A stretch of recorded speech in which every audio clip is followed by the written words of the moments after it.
I guess maybe that's something I can ask. Like, where does this even come from?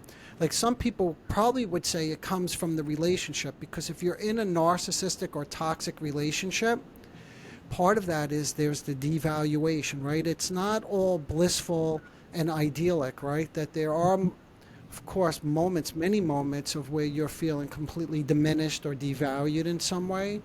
Yeah. So I think some people would say, well, it comes from the narcissistic partner, right?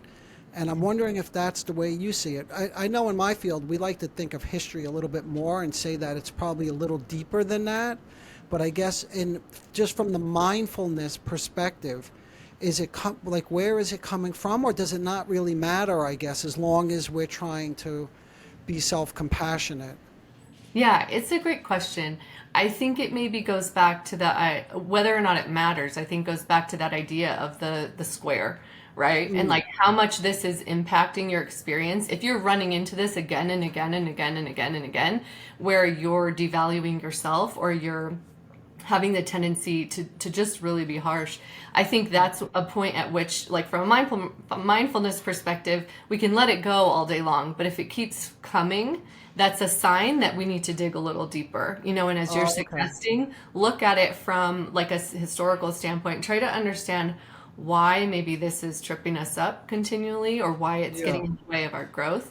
One of the tools that I love is the thought river. I'm not sure if you're familiar with it. No, please tell us. So the thought river is the idea that your brain is like a river of thoughts. So there's just like constantly, you know, down this river there are all these different thoughts Mm-hmm. flowing.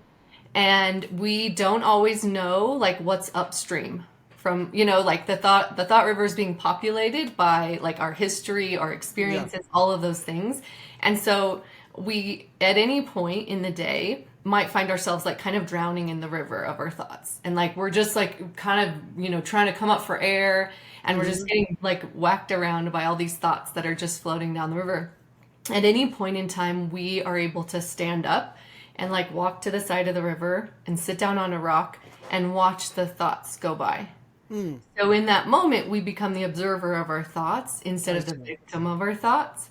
And so that's from a mindfulness standpoint, if we were sitting on the rock and that self-deprecation was coming Yeah. down river a bunch, you know, and we're like mindful of it and aware of it, we're like, I'm not going to act on that, but I am seeing it come down the river quite a bit. That's the point at which we would dive in a little deeper and say, like, where is that coming from? And from a Mm, mindfulness standpoint, I would take, you know, we would look at relational, we would look at physical, we would look at historical, we would look at mm-hmm. different facets of experience to understand better, like, why is this thought one that's repeatedly coming down river?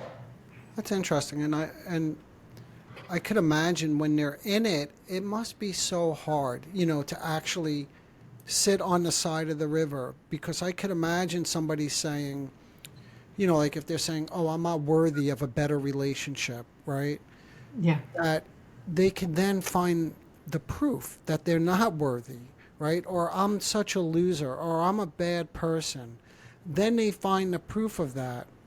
So I don't know if that's something you bump into, but people sometimes just become so convicted to the belief, that they have a thought and they think because they have a thought, it must be true. It's not just a thought or a feeling, it's a reality in that moment. And it's sometimes hard to shake that up or sit on the sideline, right? When it's coming and it's kind of flooding you, I guess. Yeah, 100%. Yeah, it's so well put. Um, when I look at it from the standpoint of self-compassion, circling back to that, Yeah. Yes. one of the things that I think is really powerful about the thought river is that when we can sit on the side of the river and observe our thoughts, just like you said, we may see that thought come down quite a bit.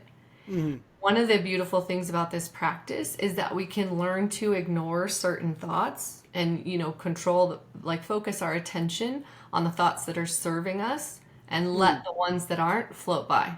So, like, Mm. when we see that self-deprecation, or I don't deserve this, or I would, you know, like I'm not in a position to receive this, or we see that thought float by, we start to recognize it and we start to be like, oh, there it is again, there it is again, there it is again. And while it doesn't maybe get easier to tolerate it, it does allow us to minimize or mute it a little bit so that maybe Yeah. it's not quite as loud. So it's still uncomfortable, Mm, but not quite as like poignant in our minds.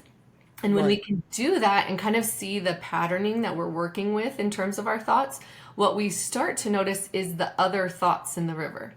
So, like Mm, initially, where it may be that, like, I don't deserve this, I'm not good enough for this, comes down quite a bit.